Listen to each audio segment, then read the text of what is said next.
Well, good evening to you. I'm Evan Watson, and welcome to The Story. I'm in for Pat Doris tonight. When you need mental health care, you expect it to be available. But there's a group of Oregonians who say they don't have the same options or access as the majority. And it's caught the attention of state lawmakers. It's our big story tonight.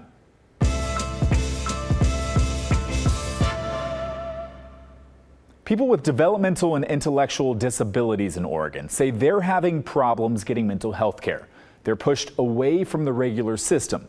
Disability services and mental health treatment shouldn't be isolated from each other, but in some cases, they are. It's a problem that lawmakers are working on. I talked with one family and a state senator who shared their frustration. Alex Tenison is home. I take walks each day. He loves his video games, and he lives on his own, just a few blocks away from his dad, Larry. Well, Alex is 35 years old now, and he's been diagnosed with autism since he was 3. Alex is at his best when asked direct questions, and he's got a brilliant mind. He's amazing. He can go forwards and backwards through leap years, doesn't matter. What day was July 4th, 1776? Thursday. Calendar head. But lately, about every month, something goes wrong. What are you hearing in your head? I'm hearing Percy's whistle. Yeah. He hears train whistles from when he's a kid. What do you think? What do you think when that happens? That makes me scared. Yeah. When the incessant noises start, Alex flips a switch. How did you get that knot up there? Because. You hit your head to try and make it stop? Yes. A recent episode lasted overnight, so Larry took Alex to the emergency room, hoping for a mental health hold and a psychiatric evaluation. A doctor told him that because Alex has a developmental disability, he doesn't make a good patient for mental health services. I said, what difference does it make if somebody has DD? If they're having a mental crisis, they need treatment. Shouldn't matter. What's the deal? The Tenisons found out that people with intellectual and developmental disabilities face challenges accessing mental health care in Oregon. The medical system can silo one area from another, classifying symptoms as behavior.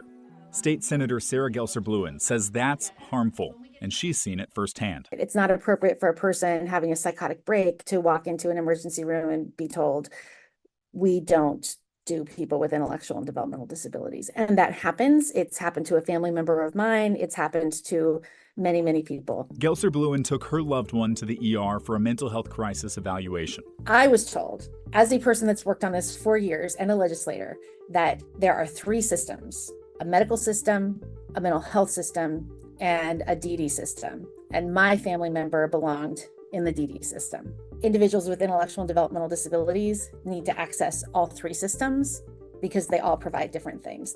And the fact that we don't do that in Oregon is nothing short of discrimination. It is a problem that Oregon lawmakers recognize. In 2024, they passed Senate Bill 1557. The Oregon Health Authority then sent this memo to hospitals and mental health organizations, making it very clear that providers can't deny access to mental health assessment or treatment because someone has an intellectual or developmental disability. The memo says providers should assess clinician competence and confidence in this area, making sure they're prepared for the intersection between mental health and disabilities. When providers say, or a CCO says, but we don't have anybody that's trained to do that. Okay, what are you doing to get people that are trained to do that? The problem is, this new law and guidance only applies to people under the age of 21. A similar proposal for adults over 21 was folded into a bill to change civil commitment standards in Oregon, and that bill died in committee. We absolutely have to address that. Alex Tenison currently has some rescue medication that he can take. I take a chill pill. But in moments of crisis, he doesn't think to take the meds on his own. After many years of behavioral treatments and tests, Larry is convinced that the noises and outbursts are mental health related. He'd love medical providers to consider that perspective. But I think until we start pushing back, I'm not sure the thing's going to change. And Alex would too. You want to get rid of those things, right? Right. Yeah. No more Percy's whistle, no more banging the head, right? Right. Yeah, that's what we're looking for. So what do you think about this? Have you had any similar experiences, or do you have a different perspective to share? Let us know. Our team reads all of the messages that come into our inbox. Email the story at kgw.com or leave a voicemail, 503-226-5090. Let's talk about the election now. It's just under 2 months away, and you have just under a month to register if you haven't already. In Oregon, the motor voter law makes it easy. When you get your driver's license, you're automatically registered to vote. But it's that law that may have created a big mess ahead of this year's election. Last week, news came out that more than 300 non-U.S. citizens were mistakenly registered to vote over the last 3 years. 2 of them actually voted. The DMV says it was a clerical error. A worker accidentally entered U.S. passport or U.S. birth certificate instead of foreign documents when people went to get their license, and their information was automatically sent to the state's voter registration system. Some Oregon Republicans who have long been critical of the motor voter law say they saw something like this coming. Here's Senate Minority Leader Daniel Bonham. When the motor voter first came out, it was a concern because we thought the potential for simple mishap, right, for unintentional application for someone to then get through existed. When you then say, okay, well now we want everybody to have a driver's license, that's the point at which I think, okay, now there could be some nefarious motive to force people into a system that could be clumsy. And so we fought against both. We thought both were probably not the right way to get people to engage in the voting process. But I do think it's clumsiness layered on top of intentional bad policy. Bonham says that yes, only 2 people mistakenly registered actually voted, but that we've seen races where just a handful of voters can change the outcome. I was reminiscing this morning about a primary election in House District 53 from a couple years back. Ben Schimler lost to Jack Zika by 2 votes. You know, one person changes their mind and all of a sudden that's a tie. Every vote matters, and so even one person that shouldn't be voting could change the outcome of an election. That is true. In 2018, the House District 53 Republican primary came down to 2 votes. The Deschutes County Clerk had to do a hand recount, and in the end, Jack Zika won with 3,771 votes to Ben Schimler's 3,769. We also heard from House Minority Leader Representative Jeff Helfrich. He says that they want answers from the Secretary of State and the governor on their plan to fix the problem. And minutes ago, he issued a call for the Secretary of State and the Oregon Department of Transportation to come testify before the House Rules Committee. That Secretary of State's office, the Secretary of State's office, says people who were erroneously registered will be notified and they won't receive a ballot. Ballots, by the way, are set to start being mailed 1 month from today. And the Secretary of State says she stands by the motor voter law, writing, automatic voter registration has been hugely beneficial for thousands of eligible Oregon voters to ensure access to our democracy. For the vast majority of eligible Oregonians who are registered through Oregon Motor Voter, this has increased access to our democracy. She also says she's asking the DMV to take immediate action to make sure this doesn't happen again. Governor Tina Kotek says this situation will not impact the 2024 election in any way, and that at my direction, the Oregon DMV is taking urgent corrective action to prevent any such error from occurring in the future. We reached out to Oregon Democratic leaders. They couldn't do an interview today, but let's take a look at how we got here. Oregon's motor voter law is coming up. Oregon's motor voter law is coming up on its 10th anniversary. It was passed in 2011 as House Bill 2177 and signed into law by then Governor Kate Brown. Before that, it was a 2-step process to be able to register to vote in Oregon. First, you had to get your state license or ID. Then and only then could you register to vote at the DMV. The new law made it so that you're automatically registered as soon as you get that state ID. You now have to opt out instead of opting in.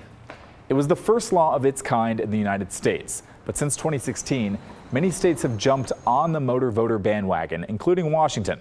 The Secretary of State's office calls it a secure, simple, and convenient way for more Oregonians to become registered voters. Over the years, hundreds of thousands of people in Oregon have been registered to vote under this law. Then a 2019 bill allowed people to get a driver's license in Oregon without being a U.S. citizen. That bill passed along party lines, and Republicans say they had concerns about it in conjunction with this motor voter law. Now they're asking the governor and Secretary of State to review and clean up the state's voter rolls and purge anyone who shouldn't be registered to vote.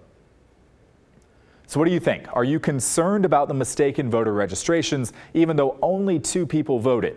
Do you think there needs to be changes to the motor voter law?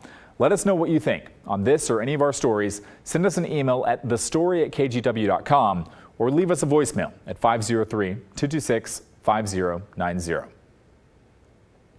A new report shows there are more than 80 tour bus companies in Portland currently operating without a license. And for more than a decade, licensed tour bus drivers say PBOT has done little to address the problem.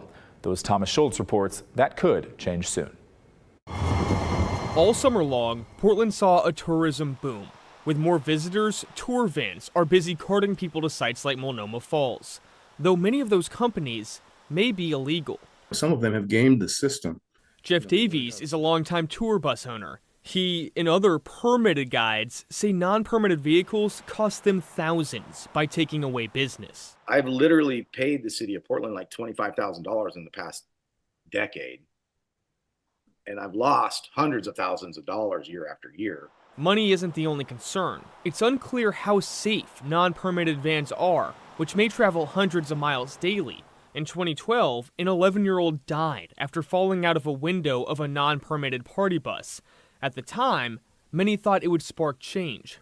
The state of Oregon has never had a fatality, even a bad accident in a limousine, ever. But this is going to change things. And it did. In 2014, more stringent guidelines were implemented. Now, the Portland Bureau of Transportation requires party and charter companies to have a permit, which includes proof of insurance and driver background checks. Though permitted businesses say there isn't enough enforcement, casting questions on the safety of non-permitted tour vans. No one knows if they have insurance. It's also unclear if non-permitted vehicles pass safety inspections. For offenders operating without a permit, there's a $1,250 fee on the first offense. That doubles on second and third offenses. City code also allows vehicles to be towed and criminal penalties to be handed out, though PBOT doesn't do that, according to a new report from the Portland Ombudsman's office. Instead, auditors say PBOT reviews company websites before issuing a warning letter. After a warning, PBOT can send a cease and desist letter. Though in some instances, auditors found it took PBOT almost 2 years to send that cease and desist letter, frustrating legal businesses. We really don't know what they're doing. Now, the Ombudsman's office says PBOT needs to do more, writing that limited enforcement undermines rules to protect public safety. They recommend PBOT open investigations into 82 non-permitted tour companies on record and immediately issue citations against offenders instead of the warnings and apparent investigation delays. PBOT says they'll make the changes. We can be a little bit more quick to issue a fine in some cases. Now they plan to crack down in a similar fashion to Colorado, where investigators call companies on a recorded line and ask to book a tour. If vendors agree, investigators use the call as evidence the company is operating without a permit. Colorado officials believe there are less than 12 of these kinds of unlicensed companies statewide, and PBOT hopes the switch in Portland can make a big difference. What we want from these companies is compliance. Still, there's uncertainty whether it'll be enough. I don't think that there'll be that much more impact because I don't think they have enough boots on the ground to do it. And there are questions if PBOT can legally record conversations with tour agencies on a recorded line without their permission. Oregon requires two-party consent for conversations to be recorded, though rules differ for phone calls, which PBOT plans to explore.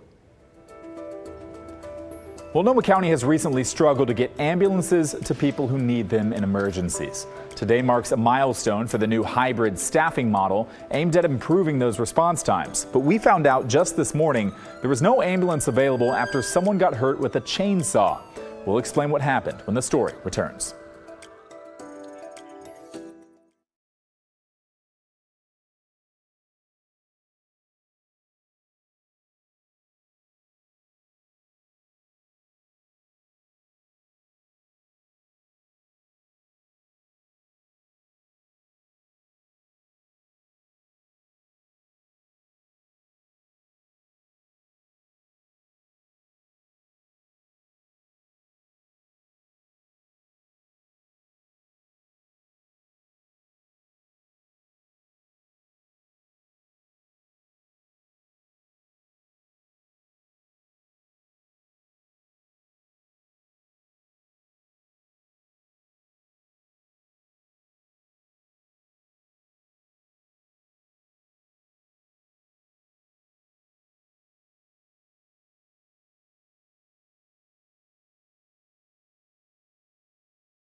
Now to an update on Multnomah County's ambulance crisis. You may remember county leaders voted last month to allow ambulance provider AMR to staff some ambulances with one paramedic and one EMT.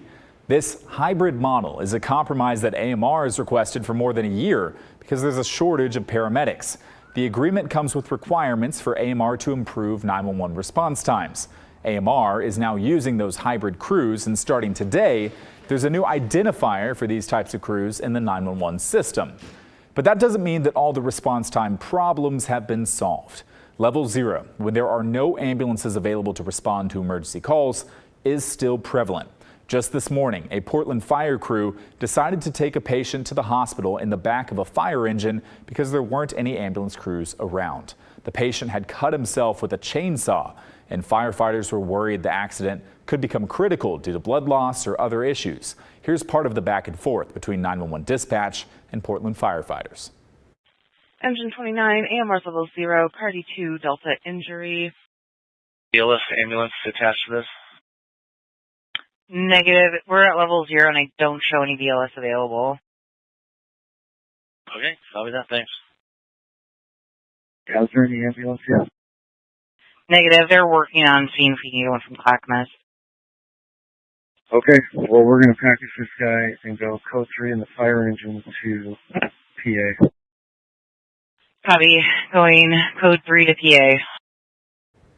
We're watching Multnomah County's ambulance response system closely with these recent changes, and we'll keep you updated if things improve or don't. When we come back, this group of guys have been meeting for a monthly poker game for decades now.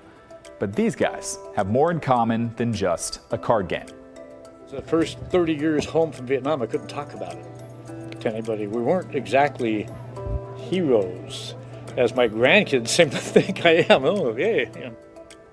How this group of veterans is bonding and healing through more than 50 years of playing poker together.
Lastly tonight, a new edition of Pacific Storyland, highlighting a poker game that's carried on for more than 50 years.